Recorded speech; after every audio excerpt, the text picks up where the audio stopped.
you know, I just started this video and I looked and I was like, not here. Okay, she's cute.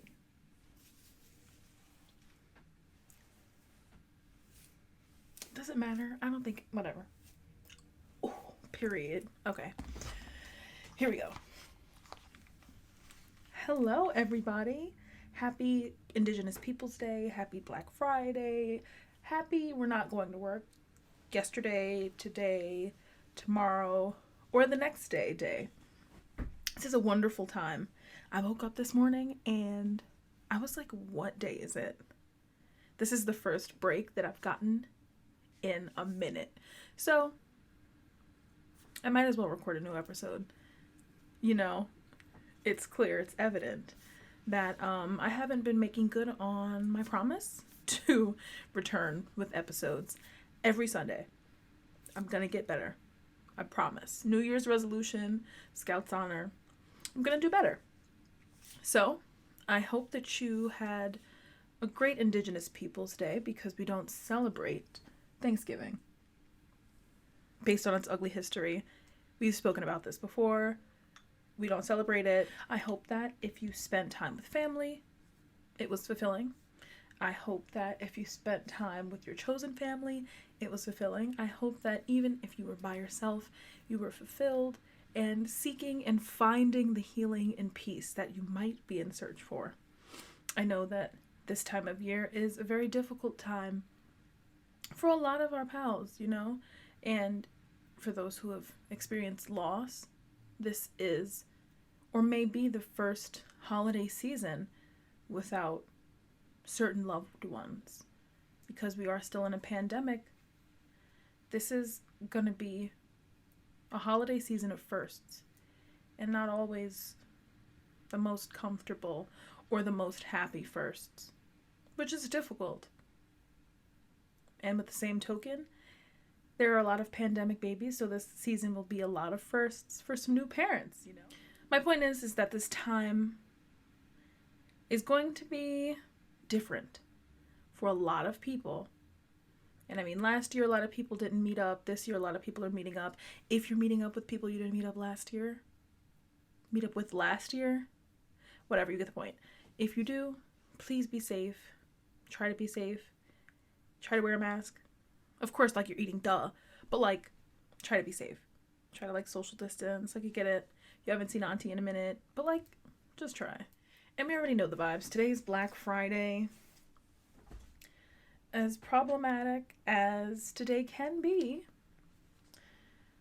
people making back money that they lost during the pandemic. Businesses are making money. Corporations. I know Jeff Bezos is probably on top of the world right now. It's Black Friday. Yes. Everybody's trying to incentivize you to buy. You don't have to buy. This year, I've come across a rule that's called like the 24-hour rule. If you think you need it, wait 24 hours. If you still think you need it, buy it. Honestly, for me, it's like 12 hours. I go in 12-hour increments. For these purposes, we're going to call it the 24-hour rule. The 24-hour rule has definitely helped me because I'm usually an impulsive buyer. Like if something's cute and I have the bread, I'm like, ooh, cute, got it. Ooh, they have it in 2 colors, got that too. You know, like, it's important to work on your restraint. And it's important to budget because we never know when the next pandemic might hit. And some people think we're heading towards a recession head first. So, it's better to be safe than sorry, you know? But I mean, if you do have money, and if you do have people that you need to get presents for, Black Friday, Cyber Monday weekend, that's the time to do it. Always buy gifts at a discounted price. But I digress. The 24-hour rule, it's put things into perspective because a lot of the things that I feel like I need, I'm like, ooh, I need it, I'm gonna die if I don't get it. I don't need it. A lot of times, I don't need it. And this year and coming years, I've sometimes have to talk to myself and be like, okay, Lauren, it's cute. You don't need it. Yes, it would make things better. You don't need it. these are important things to do. Of course, you're not going to be able to stick to the budget as much as you wish to, but some type of plan is better than no plan, you know? Because just like throwing a ball in the dark, what is it? A stab in the dark? I don't know. Going in with no plan can be very dangerous and very problematic. I've done it, and I have had to pay off pretty high credit card balances because of it. But if you haven't yet, consider a budget. Try to put together some type of financial plan that will set you up for success in 2022. Yeah. Let me get off that soapbox. Hold on. That was annoying. Sorry. And in this holiday season, financially, but in all aspects, it can be hard, and it might be hard for more people than it usually is hard for. But at the end of the day, all we can do is try our best. For some people who might have a difficult relationship with food, try your best. Whatever that means for you. People that might have experienced loss and grieve during this time, try your best. If you need to grieve some more, grieve.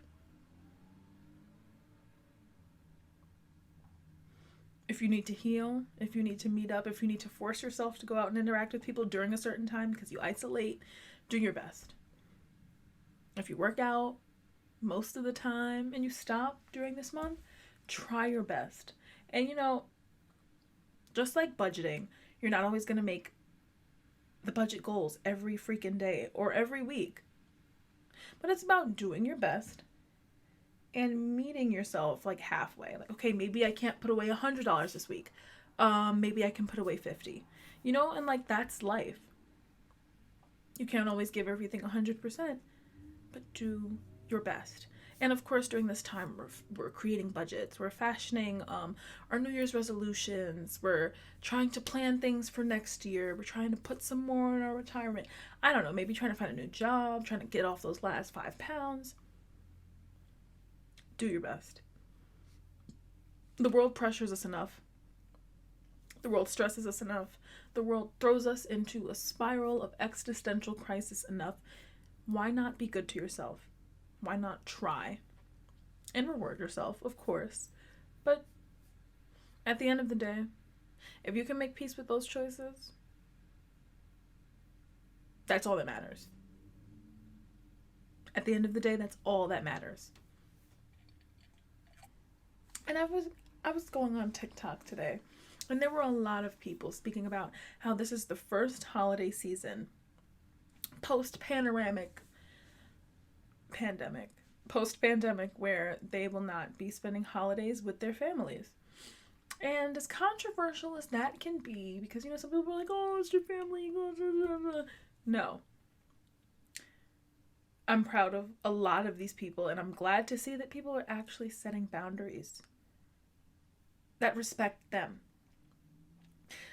In my life, personally, I've set boundaries that favor other people.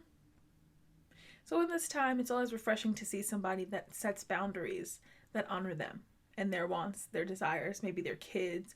It's refreshing to see somebody set boundaries and stick to them. I'm saying, like, you're gonna, like, respond in this second. But it's refreshing. But a lot of people are like, yeah, like, this time last year or 2 years ago, I went to, like, Christmas with my whatever, my aunt, my uncle, cousin, uncle, sister, brother, mom, dad, grandparents, whatever. And they crossed boundaries and made me feel uncomfortable and took me to a place that I was unhappy getting to. And as a result, I will not be spending any more holiday seasons with insert group of people or said person here. And, like, it may come off as a little harsh or a little calloused. I mean, like, at the end of the day, that's your boundary. You need it. You need to keep it up. And you need to do that in order to respect yourself and to foster a healthy environment with yourself. And, like, how can we talk about consent if you're constantly knocking down your own boundaries just to please other people.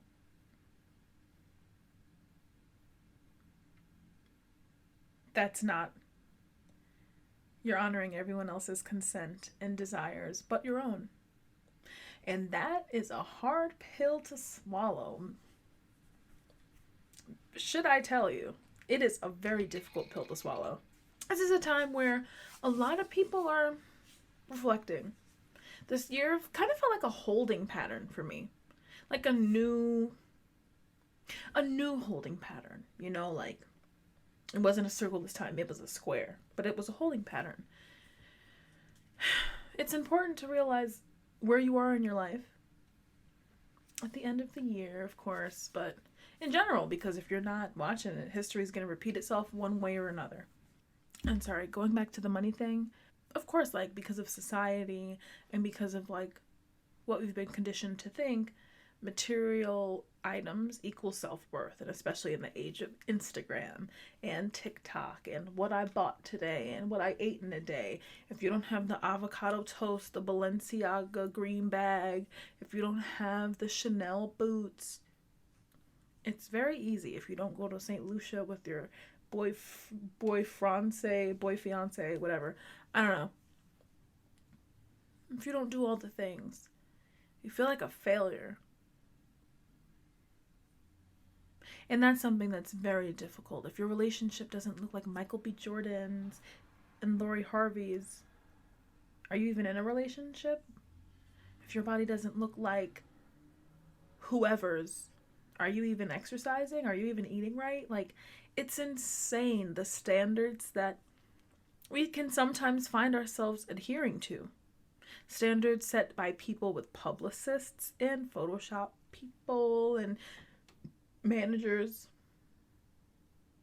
people that do this professionally, people that adhere to a standard because it's their job to be perfect, or as close to perfect as they can be. Me personally, I found myself adhering to those standards a lot this year and feeling like a failure and putting myself down because of it. And that's not the way, that's not what we're doing. It's not beneficial. And it's pretty unhealthy.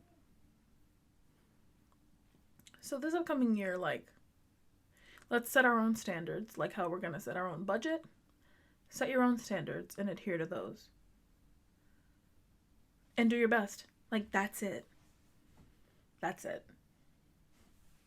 And the older I get, I realize that a lot of, like, I call them, like, actual adults. Like, the older I get, the more I realize, like, actual adults don't really know what they're doing. Like, they have somewhat of an idea. Like, they have a ballpark.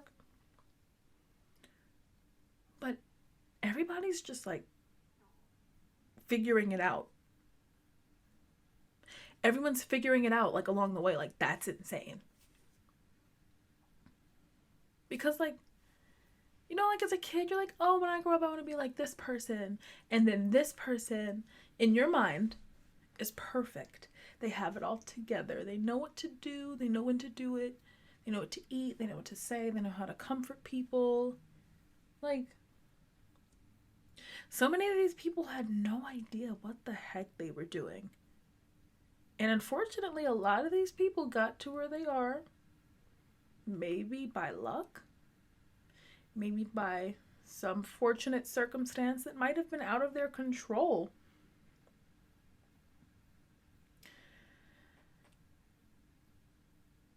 I don't know. But this upcoming year, like, I'm trying to learn. Material goods do not equal self-worth. To do my best. And to stop adhering to other people's standards. Because, like, and it sounds so, like, when you put it like that, like, it sounds so freaking simple. Like, I should have learned this when I was 7. But I should have, but I didn't. It's so simple. Like, why didn't I learn this? Like, it's not Neil deGrasse Tyson, like, talking about, like, quantum physics or something in space. Like, it's simple. No one knows what they're really doing. Everyone's figuring it out. And granted, some people have more advantages than others. Some people have more room, more brevity. Like, some people have more space to figure out what they want to do, how they want to do it, and how much time they have to execute said plan. But no one really knows. And I saw a post on Instagram that was like, most people are living check to check. Like, you're stressed, but like, what you're going through isn't extraordinary. And a lot of like our traumas, a lot of our pain, a lot of the wounds that we have are isolating. They make you feel like you're the only person that has it. You're the only person that's gone through it. You're the only person that's trying to heal said wound, said pain, said trauma, or whatever you're enduring. But the more you open up and talk about it, the more you heal it, the more you find that there are people just like you who do the same things, who have very similar like inner children that are still hurt, that resemble yours very closely. You find people with the same like attachment styles. Like, it's insane what you can see like when you really look. And so much of pain can be isolating, especially during this time. But there are other people who can commiserate with you at the very least. I find that to be comforting. It might not be the most comforting to you, but no matter where you are, like, there's always going to be somebody who's going through what you're going through and can commiserate with you. Do you know who they are all the time? No. Can you find them? Possibly. Are they there? Absolutely. There's always somebody who's going through what you're going through. And in a lot of my issues and difficulties, I'm like, oh, I'm the only one going through this. Oh my gosh, somebody else understands. Oh, that's never, like, that's really like almost never. Of course, there's always going to be an exception, but that's almost never the case. That's insane. Like, that's nuts. It's almost never the case. But again, pain is isolating. And like, the expression like misery loves company. Well, yeah, because like misery can be isolating. So sometimes like you're looking for somebody else to help you like commiserate. So y'all can like both simultaneously pull each other out. Like, sometimes things can isolate you. Your situation can isolate you. Working a 9-to-5, running in the rat race can isolate you. Try not to let it. But if you do, take that time to yourself and do your best. Again, simple things. We're not reinventing the wheel here this year. 2022 is going to be a year of trying to do our best and trying to stick to what we've set. Because like last year, I don't even remember what my New Year's resolution was. I think it was just to like survive. I don't even know. I don't know. But again, who does? So, in short, this is another Black Girl podcast. This is your host, Lauren Lori Laura. I'm on YouTube. Look up another Black Girl podcast. I record these podcasts and like try to edit them so like they match very closely. You can find me on Anchor, Twitter, Facebook, Instagram. I need to get back. But like, yeah. Subscribe to my YouTube channel. Like and subscribe. But yes, enjoy your holiday season if you can. If you're experiencing loss or difficulty, I'm so sorry. I feel your pain. I see you. For all of those who are struggling, I see you. I feel you. I'm carrying you in my heart and in my thoughts. For all of those holding on to family members that are very problematic at the very least, please step away whenever you can. Take that time for yourself. Anyways, I love you. I'm glad to see you, hear you, vibe with you, hang out with you during this holiday season. We're going to be seeing much more of each other in weeks to come. This is another Black Girl podcast, and this is your host, Lauren Lori Laura. Whatever. Girls, gays, and theys, have a great day, And get some rest if you haven't been. Hydrate. And yeah, eat a meal. This is another. That's it. That's all we got. I'll see you soon. Okay, I love you guys. Bye. This is another Black Girl Podcast. We're Black Girls. We're doing our best to make it last. Another Black Girl Podcast. Love y'all.